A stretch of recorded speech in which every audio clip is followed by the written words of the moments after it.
Recovery isn't just about what we leave behind. It's about who we become. Welcome to The Next Right Step. I'm Christian, and this is a place for honest conversations about recovery, growth, resilience, and the willingness to keep moving forward. Whether you're in recovery yourself, supporting someone you love, or simply trying to become a better version of yourself, you're welcome here. Because none of us have all the answers. We're just finding our way, one conversation at a time.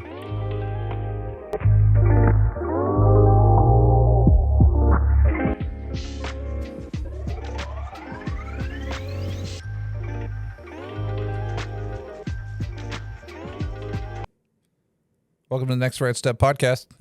My name's Christian. And my name is Garrett. Today, I have Garrett.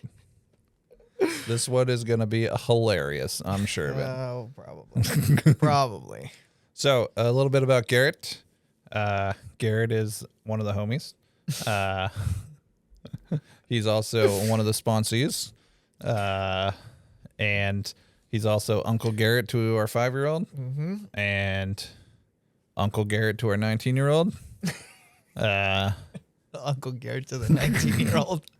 She doesn't call him Uncle Garrett for sure, but doesn't. One of the cool things that we know about what I've learned in recovery is I get to choose my family, and I get to choose who gets to hang out with me, and that brings us to the topic today. Woo. Today's topic is the power of community. Oh, man. The power of community, huh? Yeah. This is going to get interesting. It is going to get interesting. So, right. Opening question. Ready? Ready as I'll ever be. When did recovery stop feeling like something you had to survive and start feeling like a place where you belonged? So are we defining like surviving as in like I have to do it type of deal? I guess. Even because you know how people describe like I feel like I have to go to meetings or like. Yeah. So maybe I'll start. Okay. I'll share a story. So when I first started going to meetings, I had just spent the past all of my life surrounded in some form of addiction. Mm-hmm. And mine happened during some critical growth years. And by the time I was done, my survival skills and my people skills and all of my skills were just survival skills. Yeah. Drug world survival skills. So I got busted. I went to inpatient for 3 months. And then when I got out of inpatient, I didn't have any skills on how to not use. Mm-hmm. So I started going to this meeting. And what would happen is I was living in my parents' trailer and I was sleeping on the couch, and I went exactly 3 places. I went to outpatient Monday, Wednesday, Friday. I had weekly check-ins, and I went to a Friday night men's meeting. And the reason I went to the Friday night men's meeting is because it was literally across the street, and the street was a highway. So I love the counting. Yeah. Yeah, the counting. Thanks.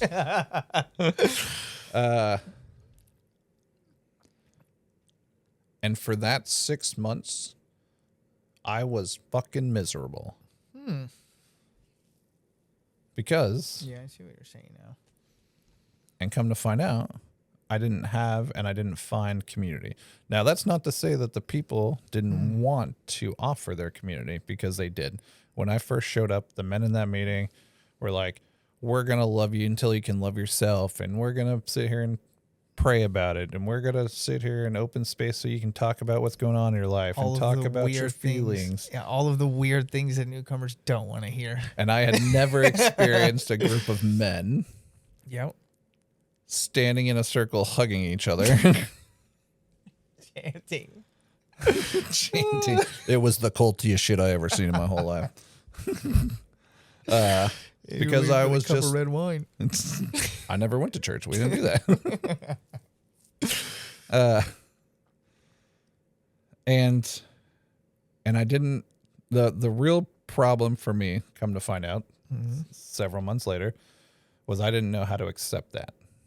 I didn't know how to put myself out there, and I didn't have hope that I could put myself out there or that something would come of that. It was not even something that I thought about. But it wasn't until my outpatient told me that in order to get out of outpatient, I had to get a sponsor, I had to work the steps, I had to go to more meetings. I had to do the things. I had to do the things that I found myself surrounded in the center of recovery. Because once I was showing up, then people were like, let's go to Applebee's. Let's go to fucking Sherry's. Let's go bowling. Let's go roller skating. Let's go to campouts and all these things. And once I found it, and once I was able to be a part of it, it was awesome. And it was fun. And it was exciting. Prior to that, boring as fuck. Yeah. Because all I could do was lay on the couch and play Grand Theft Auto and watch Weeds from the library. Weeds from the library, huh? Like that show Weeds? Oh, I thought you meant like you were watching No, I Weeds in was the library. renting movies from the library. So Yeah, okay. Yeah. Okay. Back in the day, we had DVDs. Don't remind me. VHS? Yeah, that's you. So when I stopped... Oh, and Redbox. Ooh, I remember Redbox. Now we're replaced by 7 different streaming services. Redbox, sponsor us. Yeah. So when I stopped surviving in the rooms, funny enough, so for myself this time, right, I have had that experience of, feeling like I'm surviving in the rooms. But funny enough, this time, that was one of the things that was like hugely different, right? I moved up here from Southern California. I had some family members that were already integrated into the Narcotics Anonymous community and whatnot. And so they took me to these meetings, and these people kind of just latched onto me, right? They were like super welcoming. They introduced themselves. I didn't feel like excluded from the meeting in any way. There was somebody who I got introduced to them, and literally 20 seconds later, he was like, "You're coming home with me. You're doing an interview to the Oxford House." That's just happened to be what it was. And then it was I don't know, man. I just said yes, right? Because a little bit of history, right? I've been through treatment 8 times, right? So I've been through the recovery deal 8 times. A couple, 2 or 3 times, like out of treatment in the real world recovery. And, I did the laying on the bed playing Grand Theft Auto thing, watching Weeds, I didn't go to meetings. It's a common thing. Yeah. It is. It's a common thing. Right. And like, it was like the definition of white knuckling it. Right. I was abstinent from the drugs, but I wasn't like participating or putting myself out there in recovery.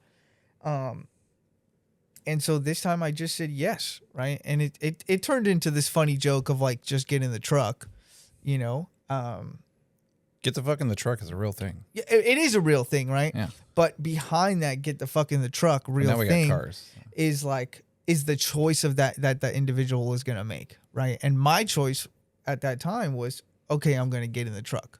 Because you had spent 8 other times not getting in the truck. And I knew what that looked like, right? I had a choice at that point, well, am I going to participate in recovery and go to these things with these people? Or am I just going to isolate myself and then not do these things? What did that feel like compared to the other 8 times? The like integrating myself and going to the trips and the conventions and no, making the decision to get in the truck.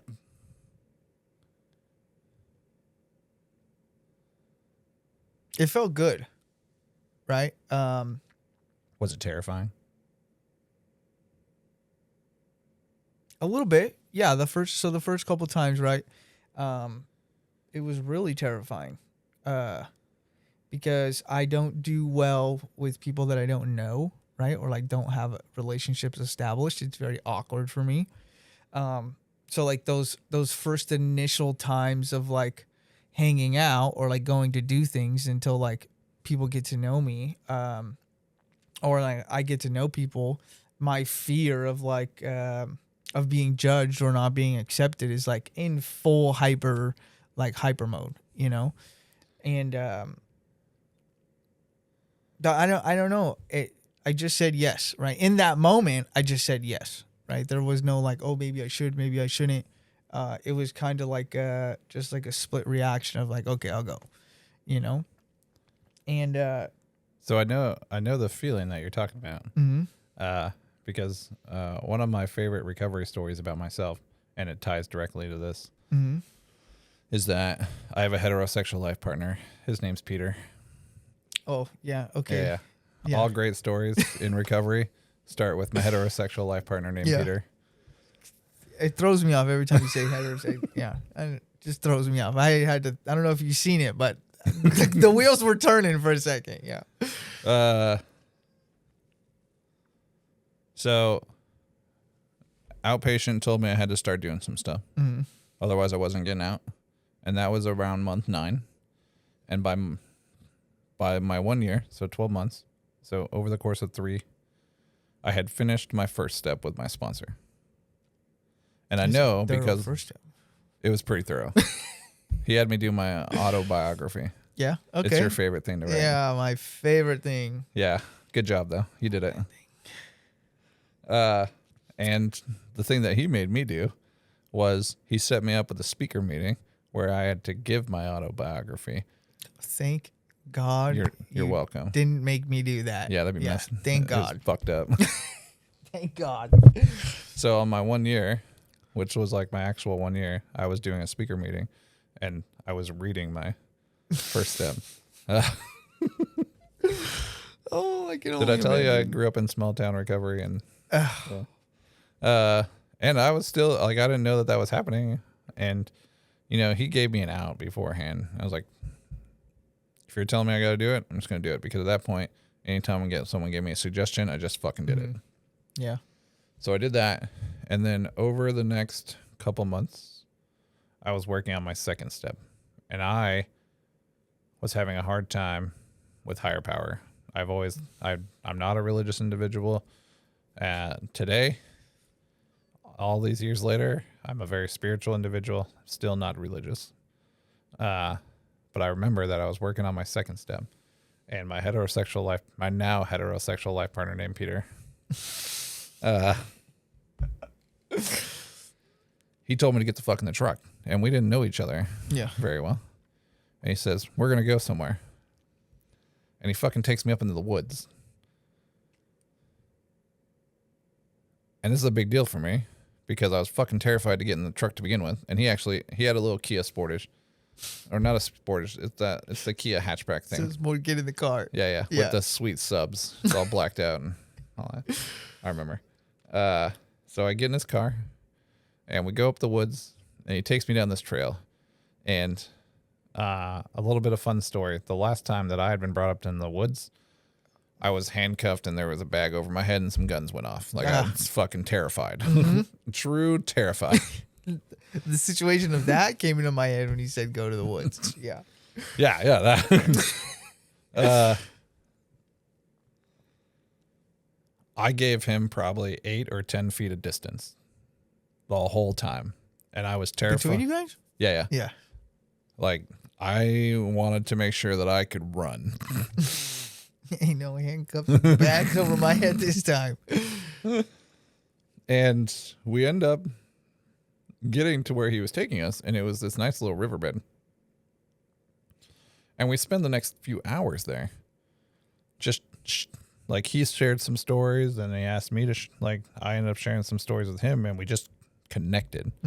And since that moment, we had been inseparable until I had moved away. Yeah. And even now, like, we still text each other every couple weeks, if not every week. 15 years later. Yeah. 14 years later.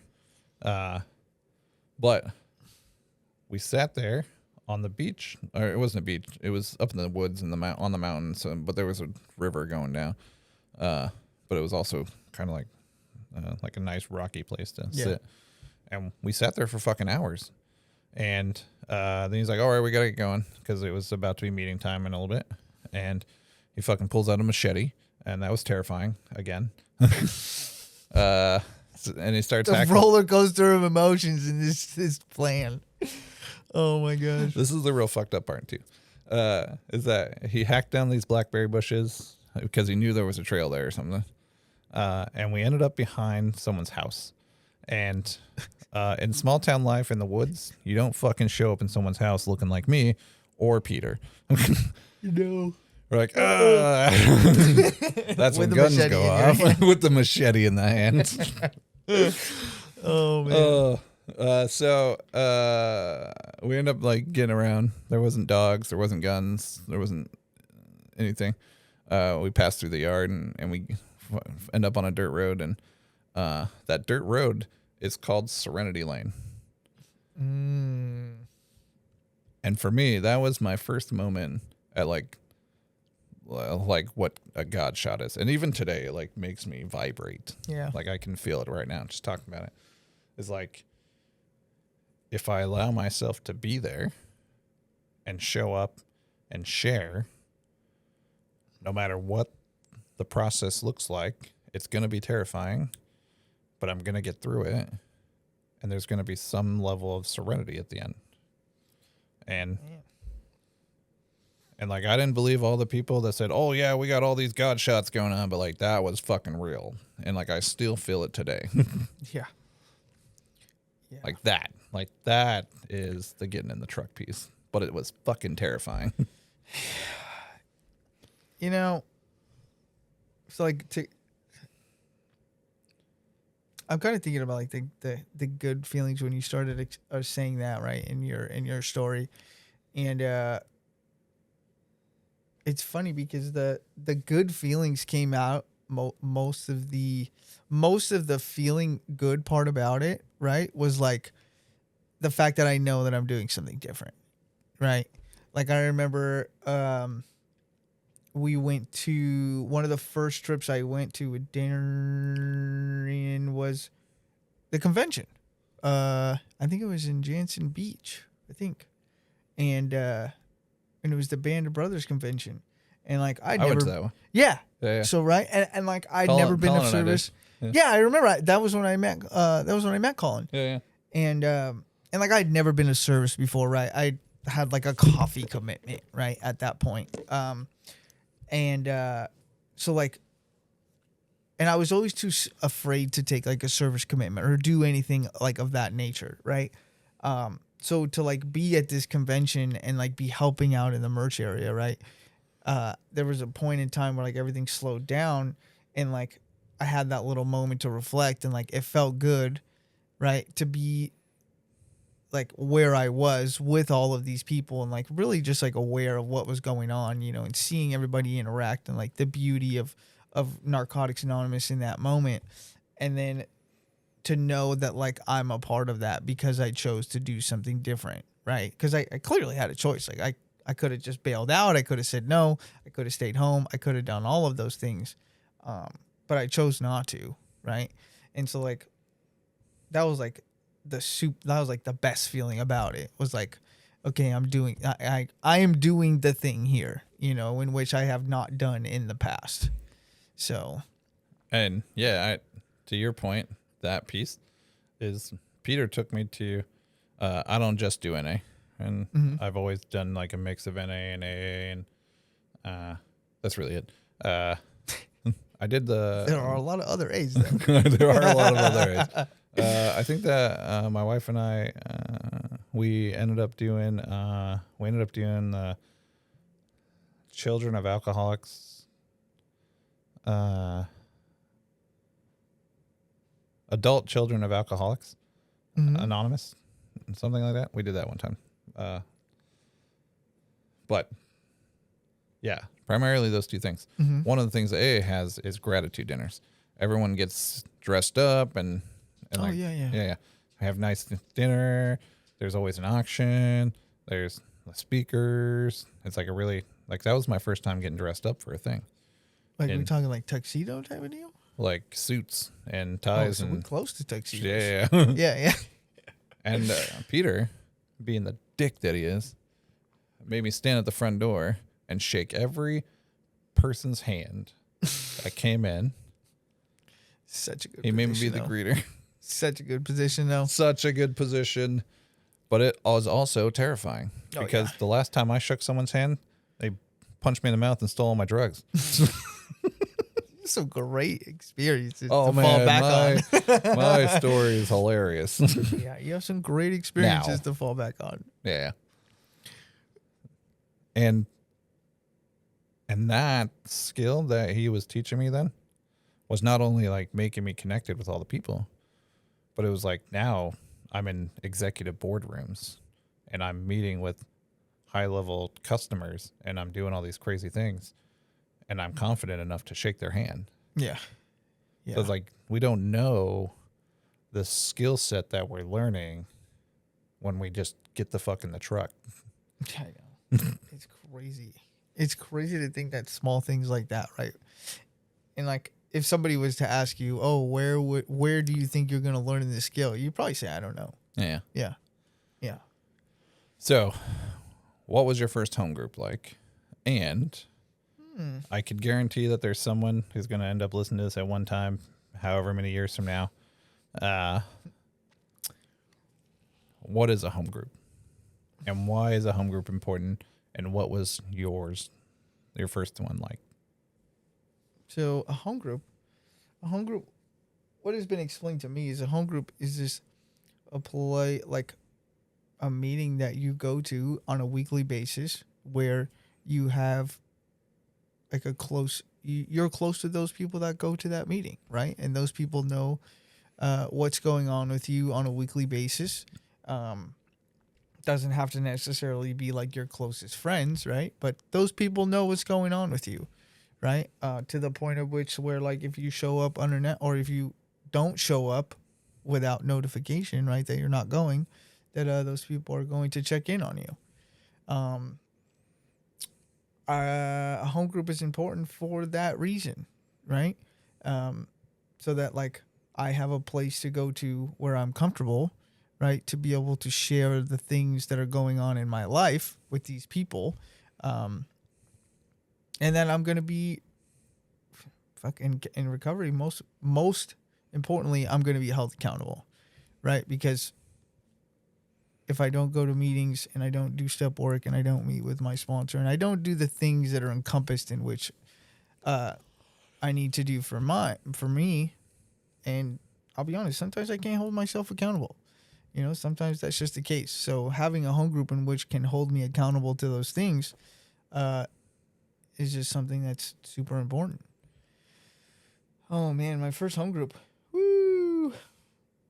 What was my first home group? I want to say we can name the meeting, right?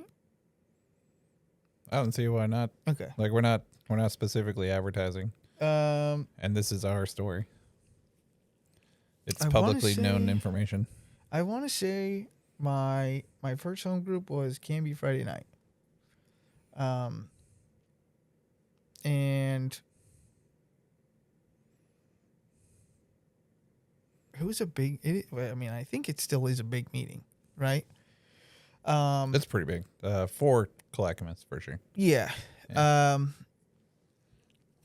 So. Not for big cities or anything. So it's funny that I explained what a home group is and why it's important, right? And then my first home group met none of those requirements. Yeah, that's true. It's funny. My first home group it was Can Be Friday Night. And for where I was at in my recovery, right, within the first like 6 months, 7 months, the home group did its job, right? I had a home group because that's what people told me that people expected you to be there. Yeah, people that's what you had to do in recovery, right? I got a home group because I had to have a home group. That is what, like you were saying, people suggested to me to do, so I just did it, right? There were no like, oh, I'm able to share in this meeting and I'm comfortable in this meeting, because I'll tell you, in a meeting full of 30 to 40 people, I am not comfortable sharing. What? Yeah, it's just It's just not something that I'm able to do, you know. Yet. I can do it. Yet. Yeah, yet I can do it, but it is much more uncomfortable than it would be like in a smaller setting meeting. And I'll be honest, I did show up 80% of the time, but I didn't show up every single week. That would be a wildly, a wild expectation to have on someone who is alive and human, that they're going to be everywhere 100% of the time. Okay, well, yeah, that's true. But yeah, I don't know. Some people you hear they go to their. I've been here every week for the last couple years. You know, so sometimes you think that that's the expectation if you need to go. You know, so. Well, so there's some validity that, like, if you can go, that you go. And if a person is able to get there 100% of the time, that means they have chosen a meeting that fits their schedule to where they can go. Oh, yeah. Okay. Let me put some more context on that. We didn't go to the meeting that 20% of the time. Probably about 5% of that time was me not being able to go. There was a good 15% of the time where I was just like, nah, not going to that meeting tonight. You know, even though I've committed to go, I'm not going to go. That's fair. Yeah. Yeah, and that's We all got character defects to work on. Oh. Part of the journey. Yeah, that's fucking journey. But Not me though. I'm perfect. Oh yeah, you're Yeah, perfect. yeah. Oh, Yeah. Well, you better fucking shed some off over here because I need That's some. why I'm of your that. sponsor. I need some of that perfection. You know. I'm not perfect. I would say, you know, by like how I explained to home group, that really didn't kick in until my second home group. All right. Right. Then what was that like? Man, that was it was a lot more. It was a lot more of an intimate kind of experience. Not only, I would say like individual to group level, and more also just personal level for myself as well.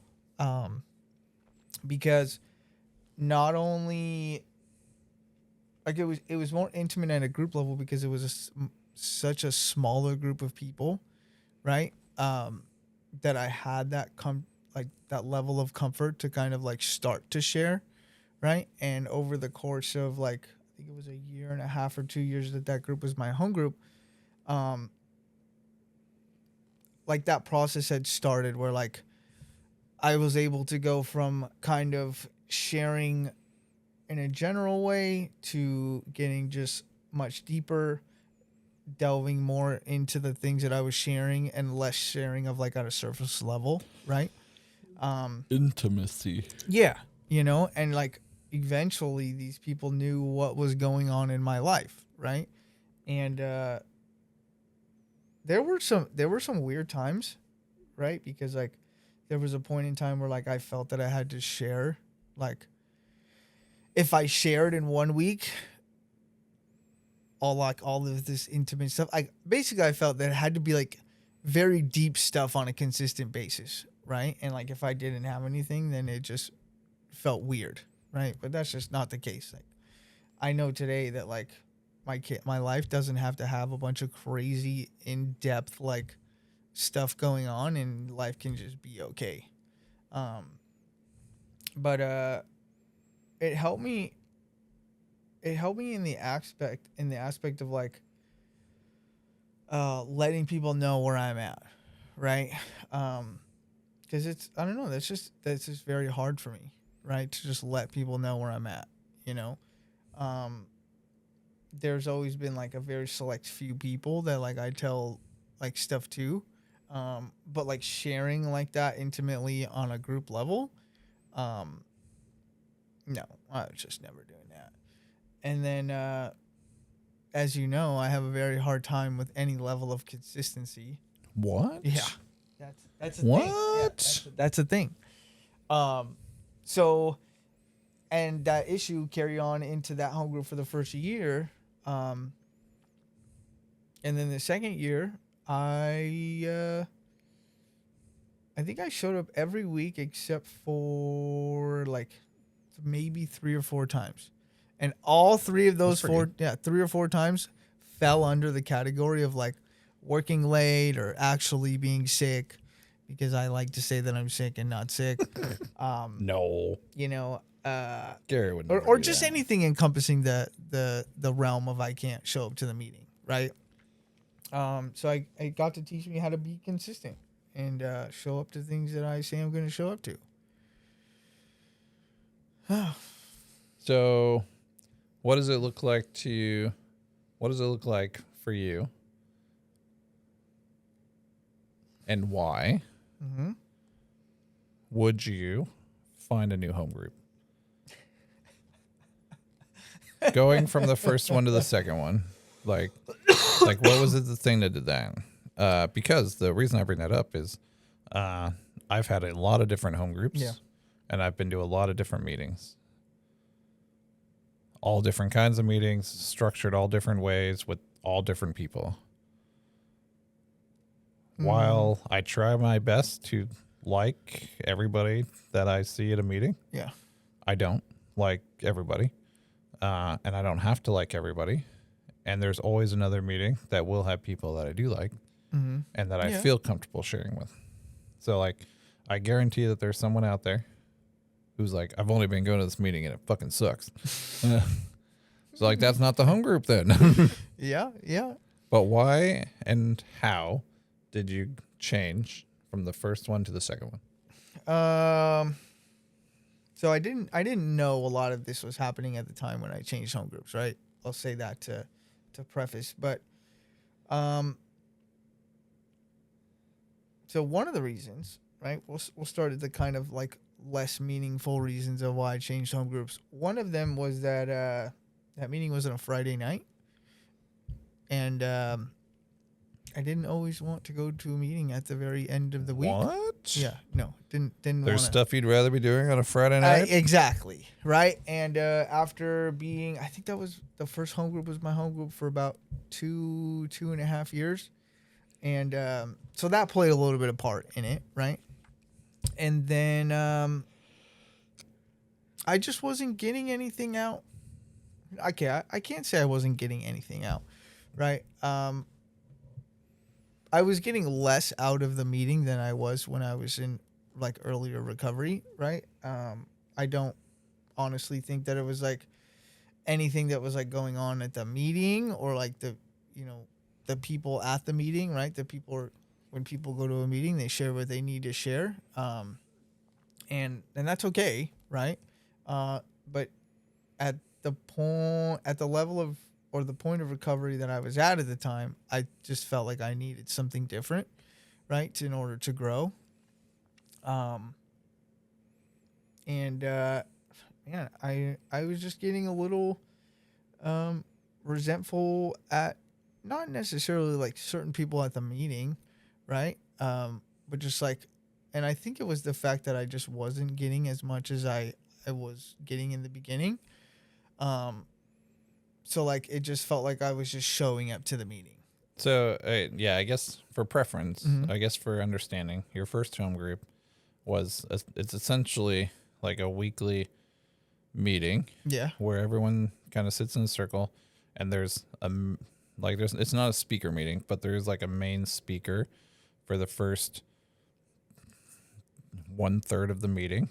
Yeah. And then what happens is that person will call on a few other people for the second third of the meeting, or it's longer than, it's not exactly broken up into thirds, but but like during those two sections of the meeting, a basket's going around, and that basket gets filled with questions that are like typically questions that are like open to be answered or open to be asked anonymously, and typically either focused around problems that people are having, and it's really kind of advertised this way, is like this is like the newcomer question basket. It's like, hey, if you're a newcomer and you have some questions about recovery and you want people with some time to answer them and you're too scared to ask them, like put the question in the basket.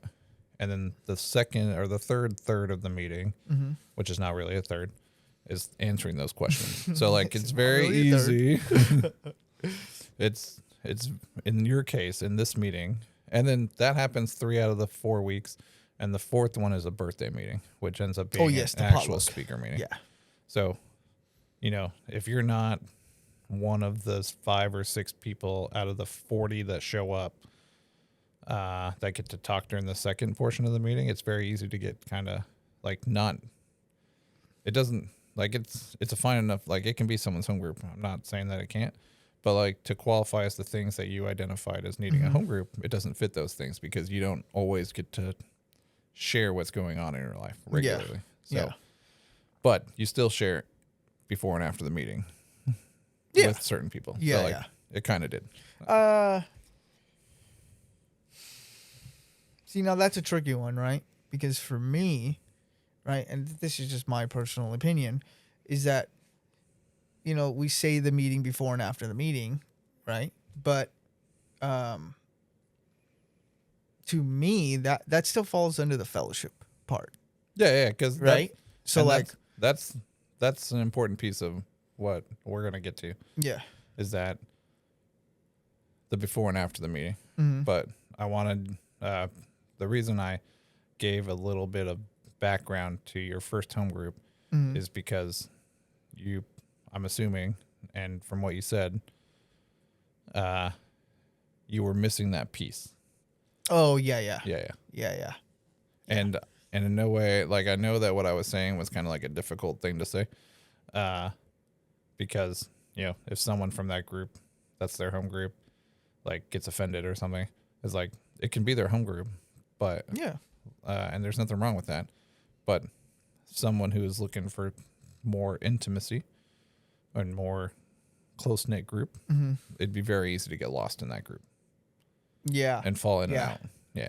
Well, like, and also when I moved home groups, I also didn't know this part in my recovery, but like moving to a smaller group, right, to kind of like start that journey of being comfortable sharing at a group level, was me kind of just meeting myself where I was at, right? Yeah. Because I think if I chose to stay in this larger group of people, right, and this is my issue, it's not anybody else's, it would have been a much longer and more difficult process for me, and probably wouldn't even have happened, right, to be able to learn how to share those more intimate feelings at a group level, right? And so it was just like, it was just a good thing that it happened, Yeah, that first home group was really just like the following the suggestions thing. People told me that I had to do it. This is what you do to be in the middle. I had this large prior experience of not doing the things to be in the middle, and I was like, okay, this is what we're gonna do to be in the middle, right? So I definitely think it served the purpose of early recovery, right, and keeping me in the middle and keeping me engaged with people in recovery. But it definitely grew in time. I think the biggest reason, like to change home groups, right? You definitely have like your conflicts with people and things like that, right? Because we're all addicts yeah. trying to figure out life, and some people change, which is good. Yeah. But I think one of the biggest reasons that I change home groups is that I'm just not getting as much out of the meeting as I used to, right? I've outgrown it in one form or another, right? And that's totally okay, right? Absolutely. Or and this might fall under that realm too, but like just I guess a change of scenery, for lack of better terms, right? Just to go and get something different on a weekly basis. Yeah, I think that one of the things, so like my first 3 years were in small town recovery. Mm-hmm. So it's the same group of 40 people going to the same one meeting a night or 2 meetings a day or something. Mm-hmm. And it's a little bit bigger than 40 people, and like a small sect of that group doesn't go to this meeting, and a small sect of this group doesn't go to that meeting. Mm-hmm. But like ultimately, you're seeing the same people every day. Yeah, it's pretty much But much how we are around here. no, that's not. It's not real because we're in the city, and there's literally 100 meetings a day. I swear, 100 meetings a week for sure here in the greater Portland area. Oh, yeah, okay. yeah. Okay, I see what you're saying. Between Vancouver and Portland and Clackamas and Hillsborough and whatever. Yeah, I'm thinking very sectional. Yeah. Yeah. Because right now you have a isolated view because you've been going to the same meeting, right? Yeah. But the important piece of that is to experience what else other people have, like what other people's experiences are. Mm-hmm. Because that's the thing that draws us to the fellowship and community, is finding that connection. And we do that by just meeting and learning about other people. And it's funny because before I went to go explore these other meetings, right? I didn't even know that there were so many meetings in the Portland area. Like I looked at the meeting list when I got it from the meeting that night at the Monday night meeting, And it's pages. and it's pages. Yeah, and I was like looking through of it. small print. Yeah, that was kind of annoying. I don't know if I'm getting older and losing my eyesight, but or there's just too many words on the page. But yeah, I was like, oh my god, there's actually like a lot of meetings in the whole like Portland metro area. Yeah. Yeah, there's like a lot of meetings. A lot. Yeah, and I was like, man, I've only been going to like one or two of them. Yeah. Yeah. I was like, man, I really don't have a reason to complain about Narcotics Anonymous and how shitty meetings are. Not that I do. But you don't. You don't. Sometimes I do, but No, I'm saying you don't have a reason. yeah, no, I know I don't have a reason. Because Yeah. there's a fuck ton of other people doing different things. Yeah, and I just And we haven't- just go learn from new people. yeah, Yeah. And that's all right. And it's good. And it's healthy. it is healthy. I, in my role, in my job, over the past couple of years, have got the experience of work travel where I'll go be somewhere for a week or up to 6 weeks. Mm-hmm. And part of my time there is growing my community.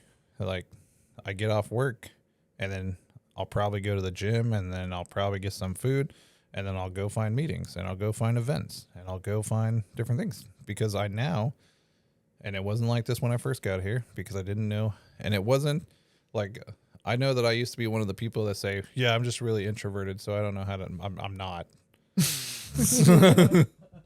I'm very loud. Yeah, yeah. Me too.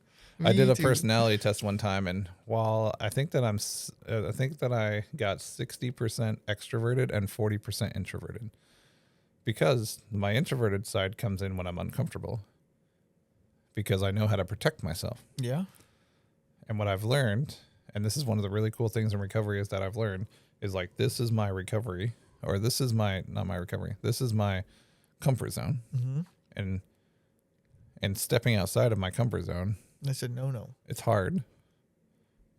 But if I keep up stepping outside my comfort zone grows. And then I do it again, and then my comfort zone grows. Isn't that isn't that a concept? So what I learned is in recovery is like, I like to learn about people. I like to understand why people think the way they do, how they think the way they do, what are their experiences. Oh, man. And that's what I do when I travel. Most of the time. Sometimes I isolate because I'm angsty. I don't know. But like, But we're human, so we don't. You know? I now have friends in Israel. I now have friends in Ireland. I now have friends in a few different states in the U.S. It's like people call, like I have WhatsApp on my phone, and on the East Coast, WhatsApp is like more of a thing. I think on the West Coast, it's not really. Yeah, no. But No, in Ireland and in Israel, it is a thing. So, like, I had a friend in Ireland text me the other day and just checking in. Thousands of miles away from here.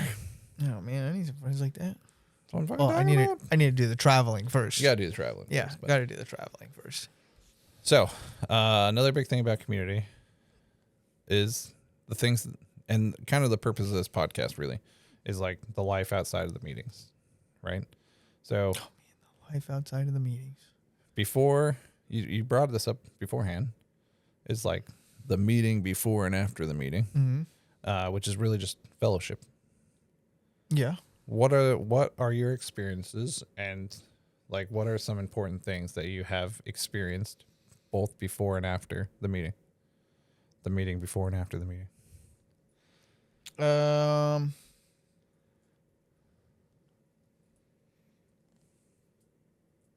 Honestly, the specifically to the before and the after the meeting, right? Was really just to like continue to develop those relationships, right, with people. Yeah. Have those times with people, go out to dinner. Definitely have a good time and stay engaged with like people in recovery, right? But I would say the thing that was like more important to me was like what that continued to lead to, right? And that led to like the different trips that we would go on together, whether that like consisted of just going to recovery things or just going on trips, right? Dive into that. What do they look like? Those are like the real fun parts, Yeah. right? Because like it's not just like I'm with these people for an hour type of deal going out to dinner, but now I've gone. I think the farthest we've gone was like Vegas, right? And now I'm with these people for like the weekend, for the entire weekend, right? There's no just like, oh, see you later, go, nice having dinner with you. We're going. Also another one was like the Goldendale one, right? Where like we went out there and we just kind of hung out and we met new people. And there was other ones where we like went to downtown. I don't remember the town, but we went to like the thrift shops and all that stuff, right? And you just like hang out with these people for a long, consistent period of time. And it's just like part of like, I guess I would say one of those intimacy things, right? Where like you start to develop more of like an intimate relationship with somebody because you naturally spend that much time with them, right? One of my favorite memories in recent years is part of this was we were doing service work together. So we were doing region, and what would happen is like a group of us would get an Airbnb, and so region is typically region is like the statewide service space. Oh yeah, where we're like trying to build programs to like help areas, like different sections of the state that like might need support or need programs or like just need more people with recovery to show up sometimes.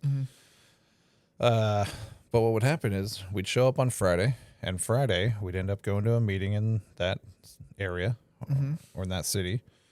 And then we'd like play games or we'd sit around and we'd chat and do all that. But then Saturday we would have the event that happens. Saturday and Sunday is like a day event. The business meeting happens on Sunday, and like some learning days, some teaching thing happens on Saturday. But me and a few other people were like, let's go to the petting zoo. And the petting zoo. Some of my favorite pictures are just like how excited I was surrounded by 100 goats. I remember that. I was like feeding goats out of my hand. Yeah, they look like the Satan goats. They looked like a fucking Satan goat. Every single one of them. They were all hailing Satan. That's fucking right, they were. Yeah, they were. I do remember that. But and then another thing, back in the small town space, I was part of this other group. It was a pretty big group. It was like probably those meetings easily could have been 60 to 80 men on a Friday night. Oh damn. Yeah. And it was this wild thing because it was bikers and lawyers and Marines and doctors and like that is a very diverse group of men. Yeah. There's a very diverse group of men. Which is one of the wild things about meetings and recovery is like you're taking people from all walks of life that wouldn't normally have intertwined, and then you're putting them in a room together where they get to talk about their feelings. So, and you find that the big thing is like not focusing on the differences and focusing on the similarities.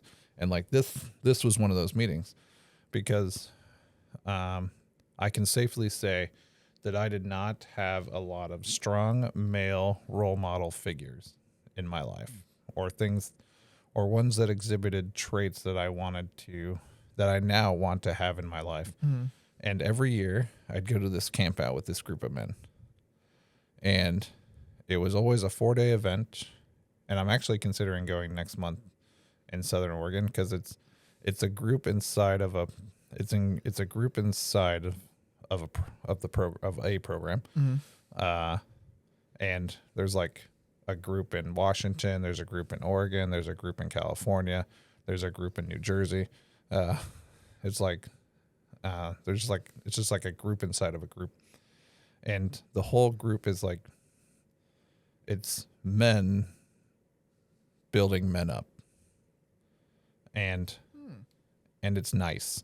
And it's nice. It's nice because this group of men taught me how to be a good husband. They taught me how to be a good father. They taught me how to be a good brother and a good son. Yeah. Yeah. And they taught me how to be a good person. And they're also the type of people who are like, get the fuck out of the room if you're not trying to be part of recovery. Mm-hmm. If you're still trying to fuck around, go fuck around somewhere else. They fully believe in if you are not in a place that you can accept help, leave room for the next guy who is. Yeah. Yeah. And, part of my recovery story is I found myself in the groups of people who they only had time to help the people who wanted to be helped. Yeah, that makes, well, I don't know how you found those groups, but. Well, I just, they're not just loud, and they're not loudly existing anymore. They still exist for sure. And I still associate with those people, but like, you can see that in my life today. It's like, I have those traits. I will help everybody, but I will not help people who are not also going to help themselves.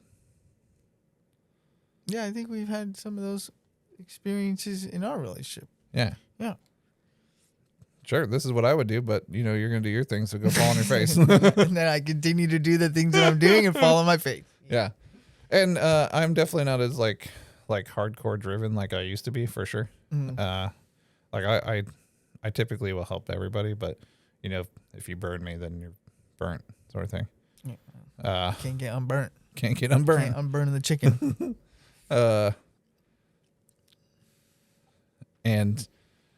And I picked up a lot of those things from those people. It's like, I only have so much time in the day, and I want the people surrounding me and the people that are around me who are doing the things that I find respectable. And that today is my community. And that looks different now than it used to. And I just drew a very hard connection in my mind about some other stuff that's going on. And I don't have a problem with that. I think that is that's something that fits for me. And I think in 2 weeks, on the 26th of July, I will have 15 years. So like, community looks a little different now. Yeah. Yeah. Because I have a family and a career and businesses and go to meetings and trying to stay healthy and do all the things. It's like, I only have time for the people who are going to positively show up in my life. You're one of those people. Well, which is why you're in my house right now. I was going to say I'm here. You're Uncle Garrett. To the 19. Two. Yeah. Yeah. So, we are getting close to the end. So I want to. Yeah. I want to ask 2 more questions. Mm-hmm. I love the the drawn out pause. You're welcome. Yeah. So the first question is, what happens when people stop showing up in your community, in your group? Man, Because addicts and alcoholics, we fall out sometimes.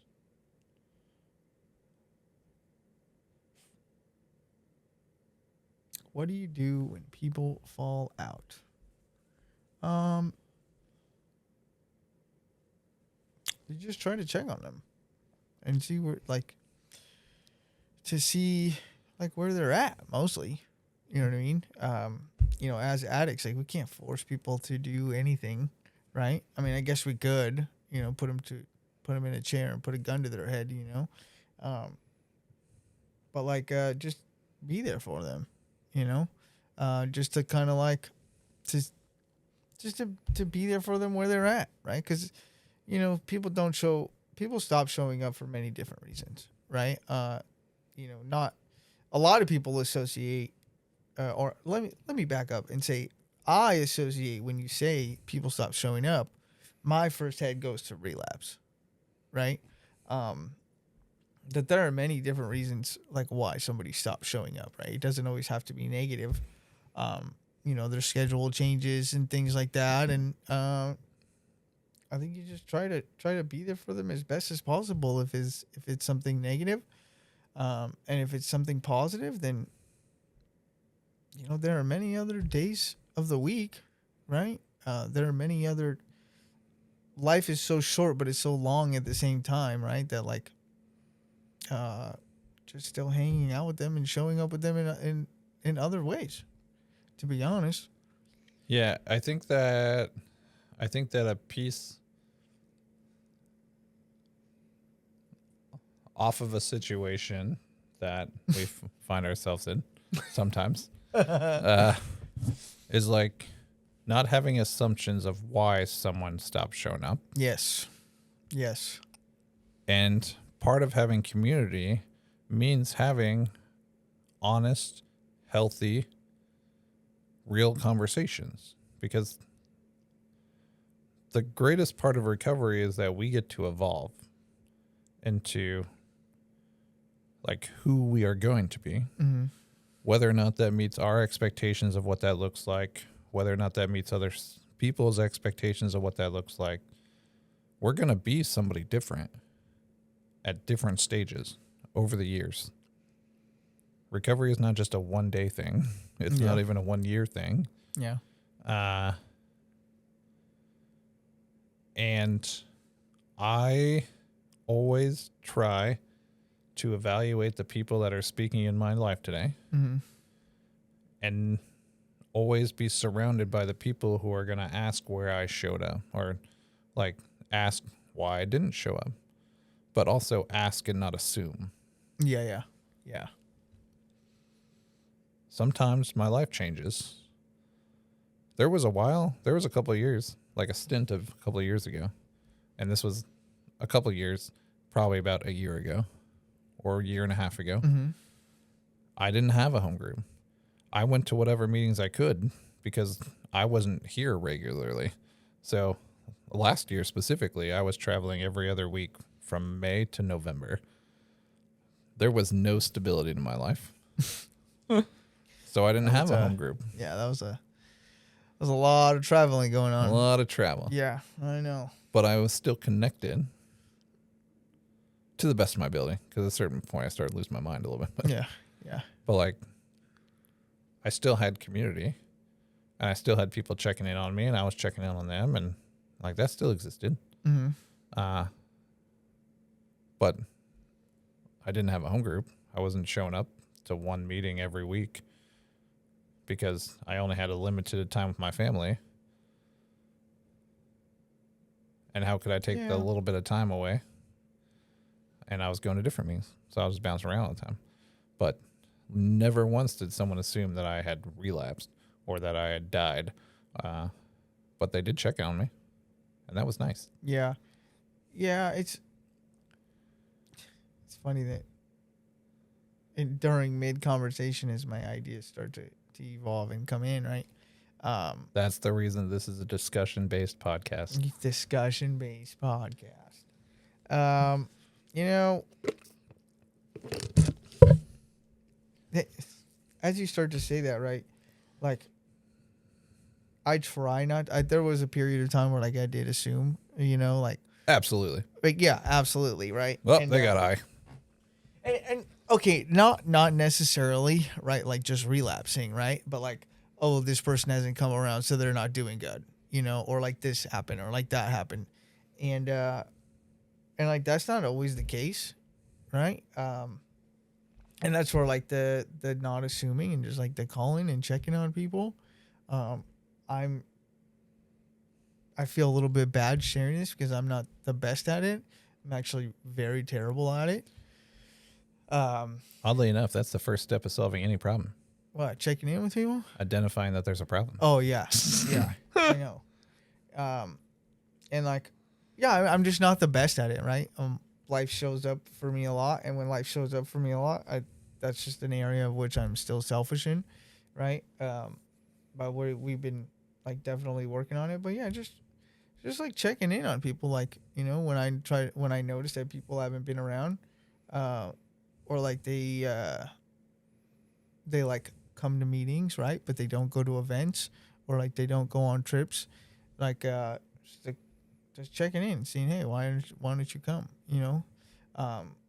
Because I know for me, right, that sometimes I just want to be included, right, in things, right? Yeah. And it's like, I don't really have a reason not to go to things, but if I'm not invited, sometimes I'm not gonna just like ask, and be like, oh, what are you guys doing? I want to like that level of somebody asking me and initiating the invitation is just different than me like asking to go type of deal, And on the reverse, you ensuring that you're asking other people if they want to go with you. Oh yeah, that too. Well, the last couple of years, I have not been. Yeah, I'm terrible at that too. And then I justify it by saying I'm not the plan maker. You know what I mean? So like, I don't want to like, invite people that, maybe others weren't invited to, or you know what I mean? Like the group is too big, and then yeah. So, but I'm definitely not good at that. Definitely still really selfish at 5 years clean. That's all right. Yeah, it's definitely all right. But yeah, like those are the things that I'm. There's room. Oh, there's time. definitely room. Yeah. Yeah, those are the things that I'm like trying to work on myself, like right now, is to check on people and be a little bit more consistent with that one.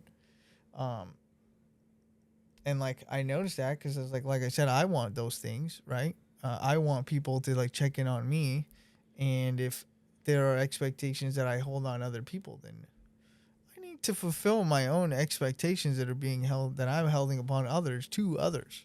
Yeah. Yeah. It's very weird. All right. Oh no. No. Second question. Second question. This is the question before the end of the podcast. I've been trying to ask like an intimate question towards the end, kind of just to like leave on a thing.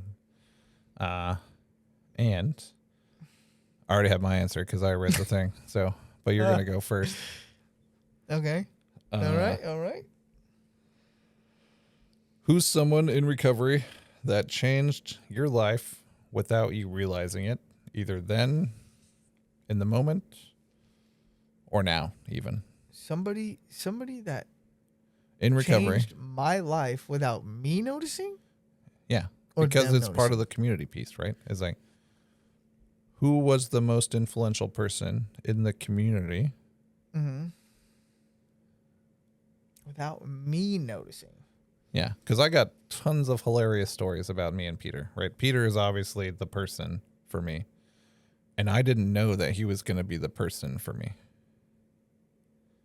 He took my hand and he showed me how to live and breathe recovery. Okay, I see what you're saying. Okay. But in the moment, I didn't know that that was going to be the person. Do we have to put a name to this person? You don't have to, but you can. Okay, we'll put a name to the person. We just don't want to. We're not talking shit. but we don't want to inflate this person's ego more There's than the nothing jokes wrong with have telling already people come. that they're doing good no, things. no, absolutely not. And Just the joke. don't give no last names. No, absolutely. There's not. plenty of Peters in the world.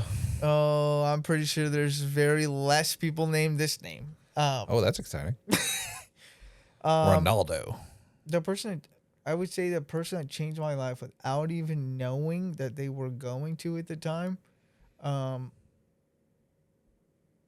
probably Darian. That's fair. Yeah. Yeah. And like so much so, right, that the joke when we were at the men's retreat of like, oh, you owe me money because you're clean because I'm Jeez. clean, right? And he definitely got ragged on for that by you and a couple other people, right?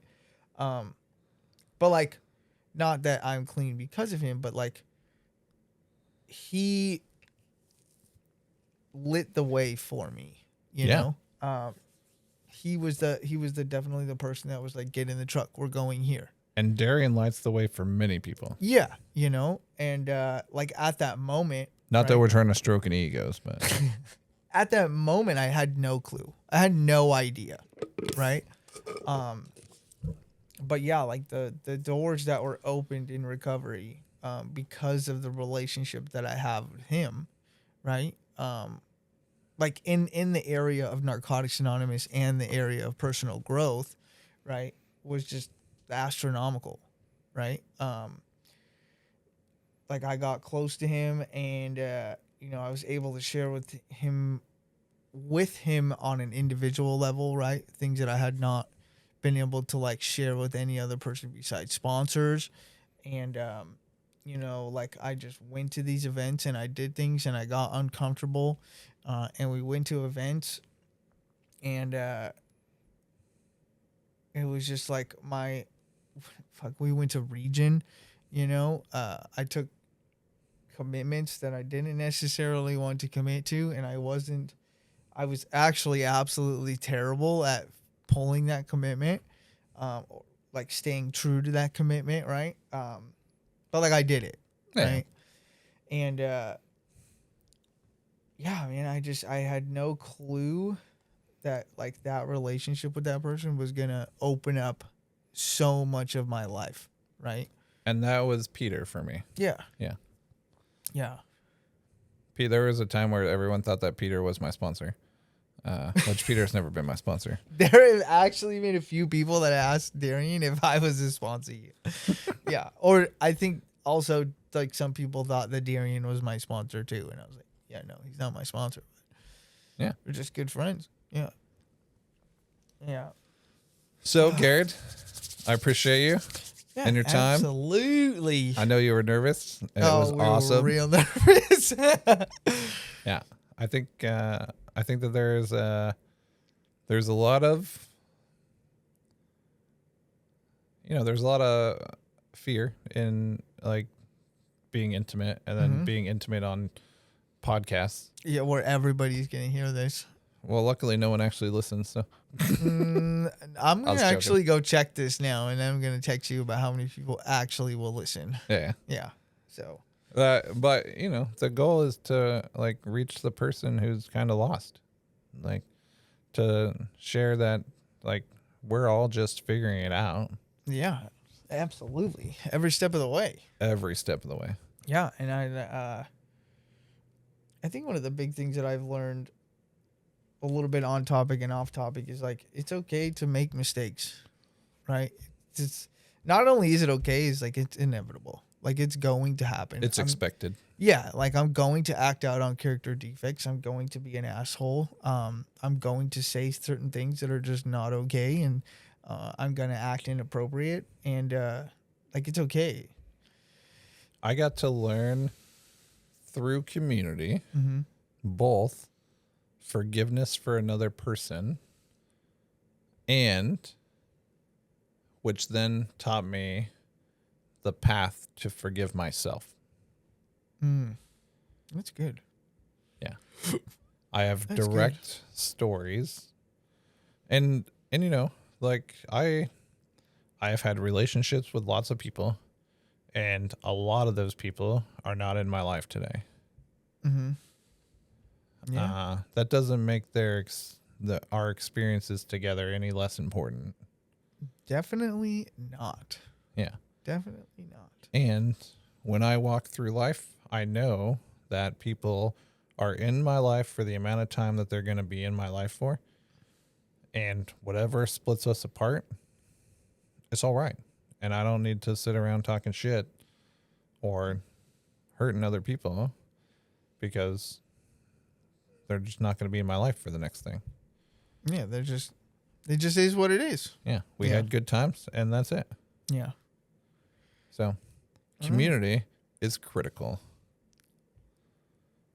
Is there a bigger word than critical?